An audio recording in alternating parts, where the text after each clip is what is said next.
போலி பொருள்கள் நிறைய இந்த உலகத்திலே உலாவிக் கொண்டிருக்கிறது. இப்ப சமீப காலமாக போலி மருந்துகளை பற்றி பத்திரிகைகள் பேசிக் கொண்டிருக்கிறது, மீடியாக்கள் பேசுகிறது, மனிதர்களும் பேசுகிறோம். இதட்ட போலி விஷயம் ஏன் வருது அப்படின்னு கேட்டீங்கன்னா, அதுல ஒருத்தருக்கும் பொறுப்பு இருக்குங்க, கடமை இருக்கு. இத ஒரு பொருளை நம்ம வாங்குறப்ப கவனமா நம்ம வாங்குறோமா, அதே மாதிரி தப்பா இருக்கு அப்படின்னா இது யாருகிட்ட சொல்லணும், இவங்க மேல எப்படி நடவடிக்கை எடுக்கணும், நமக்கு என்ன அப்படின்னு சொல்லிட்டு போயிடுறோம். அது இருக்கக்கூடாது. முதல்ல அதை நம்ம களையணும். அதை சார்ந்து அன்னைக்கு ஒரு கதை ஒண்ணு நான் படிச்சேன்.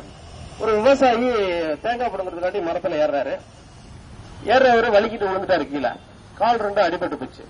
பக்கத்து வீட்டுக்காரங்க இருந்து ஓடியாந்தாரு. ஒரு காருக்கு போன் பண்ணி கார்ல ஏத்திக்கிட்டு ஹாஸ்பிட்டலுக்கு கொண்டு போறாரு. போகும்போது டிரைவர் கொண்டு சொல்றாரு, எப்ப அந்த ஹாஸ்பிட்டலுக்கு போ அப்படிங்கிறாரு. டிரைவர் சொல்றாரு, அங்க போனா நிறைய செலவு வைப்பாங்க, பக்கத்திலேயே ஒரு வைத்தியர் இருக்கிறாருங்க, சின்ன ஹாஸ்பிட்டல் வச்சிருக்காரு, நல்லா பண்ணுவாரு, போகலாம்.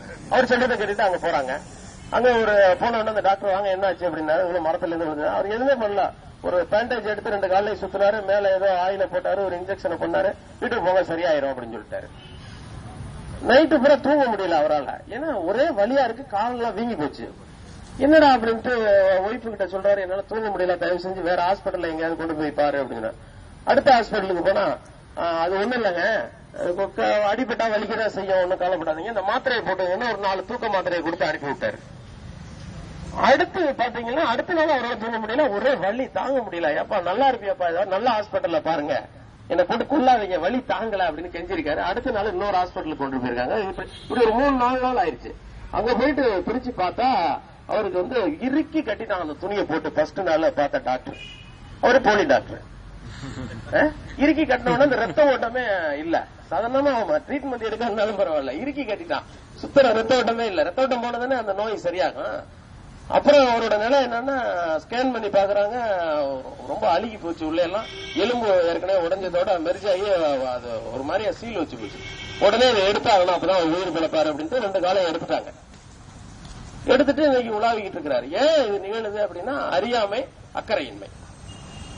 ஏன் அப்படின்னா, அந்த டாக்டரை நம்ம கொஞ்சம் ஆய்வு பண்ணி நம்ம பார்த்தோம்னா, உண்மையிலே கால அடிபட்டு போச்சு, மரத்துல இருந்து விழுந்துட்டாருன்னா முதல்ல வந்து அவரை வந்து ஒரு எக்ஸ்ரேயாவது எடுத்து பார்க்கணும். பார்க்கல, எலும்பு ஒடிஞ்சிருக்கா என்னன்னு பார்க்கணும்ல, அது பாக்குற அறிவு கூட அவர், ஏன்னா அவர் டாக்டர் படிச்சிருக்க மாட்டாரு.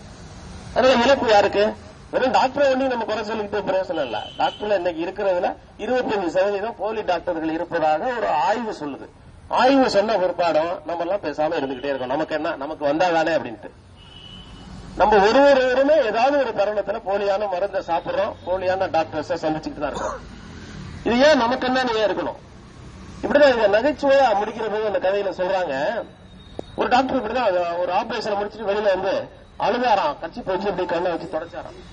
ஏன் அதான் சக்சஸா முடிஞ்சிருச்சு, பேஷண்ட் பொழைச்சுக்கிட்டாரு, ஏன் அழுவுறீங்க அப்படின்னு. இல்லைங்க அழுவல, இது ஆனந்த கண்ணீர். அவ்வளவு ஆனந்தமா உங்களுக்கு? ஆமாங்க, 8ஆம் கிளாஸ் படிச்ச நானே சக்சஸ்ஃபுல்லா ஆபரேஷன் பண்ணிட்டேன். இப்படி நிலவரம் அப்படிதான் இருக்கு.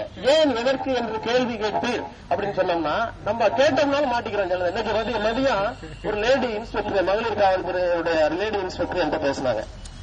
நீங்க யாரு அப்படின்னு கேட்டாங்க போன் பண்ணி. அவங்கள யாருன்னு எனக்கு தெரியல, எனக்கு போன் பண்ணிருக்காங்க. முதல்ல நீங்க யாருங்க அப்படின்னா, நான் வந்து தேனி மாவட்டத்தில் இருக்கிற ஒரு மகளிர் காவல்துறையுடைய இன்ஸ்பெக்டர் பேசுறேன் அப்படின்னா. முதல்ல போன் பண்ணிடலாம், நீங்க யாருன்னு சொல்லுங்க. என்னகிட்ட என் நம்பருக்கு போன் பண்ணி நீங்க என்ன கேக்குறீங்க? ஏன்னா ஒரு பொதுவான விஷயத்துல நான் அவங்கள்ட்ட லாக் ஆகிருக்கேன். அது கேட்கிறாங்க. அதுக்கு என்னன்னு கேட்டா, ஒரு சைடுல அவங்க ஏதோ பண்ணிக்கிட்டாங்க, அவங்கள ஒரு கூட்டணி அமைச்சுக்கிட்டாங்க. அந்த பொது விஷயத்துல நான் ஒரு பேக்ஸ் ஒன்று கொடுத்துருக்கேன், ஒரு இன்ஃபுளுன்ஸ் பண்ணிக்கிட்டே இருக்கேன். ஒண்ணும் இல்ல, 14 வயசு பொண்ணுக்கு கல்யாணம் பண்றதுக்கு ஏற்பாடு பண்ணாங்க, அதை நம்ம நிறுத்திட்டோம். இதுதான் விஷயம். அவங்க பேசி அவங்கள்ட்ட கொஞ்சம் அவங்க எப்படி பேசுறாங்களோ அதே ஸ்டைல பேசிட்டு வச்சுட்டேன். கொஞ்ச நேரத்துல டிஎஸ்பி பேசுறாரு. பேசி இதெல்லாம் தடுக்கிறதுக்கு நீங்க யார் சார் அப்படின்னாரு. நீங்க எல்லாம் தடுக்கல சார், அதுக்காண்டிதான் சார் நாங்க தடுக்கிறோம் அப்படின்னு. இல்ல, அதுக்கு உங்களுக்கு அதிகாரம் யாரும் கொடுக்க வேண்டியதுல, நீங்க முதல்ல சட்டத்தை நல்லா படிச்சுட்டு வாங்க, படிச்சுட்டு தானே இன்ஸ்பெக்டரா நீங்க, நான் என்ன இதுக்கு அடுத்த ஸ்டெப் நான் போவா அப்படின்னு கேட்டேன். இல்ல சார், இதுல எப்படி என்ன 14 வயசுல நீங்க எப்படி சொல்றீங்க அப்படின்னா, அந்த பொண்ணு 18 வயசு ஆச்சுன்னு நீங்க எப்படி சொல்றீங்களோ அதே மாதிரிதான் அந்த பொண்ணு 9ஆம் கிளாஸ் படிக்குது, 1 வருஷம் கூட ஃபெயில் ஆகலன்னு சொல்லுது, அதை கணக்கு பண்ணி பாத்தீங்க அப்படின்னு. ஏன்னா ஒரு பொது விஷயத்துல ஏன் எதற்கு என்று கேட்பது சொல்லுவது ஈஸி. அதுக்குள்ள தலையிடுறப்ப நம்மளே பிடிச்சி உள்ள போடுவாங்க, நம்மளை குற்றவாளிகள் நீ யாரா கேட்கறதுன்னு கேட்கலாம் அதிகாரிகள் இன்னைக்கு. அதை தாண்டி நம்ம பேசக்கூடாது, தப்பாயிரும்.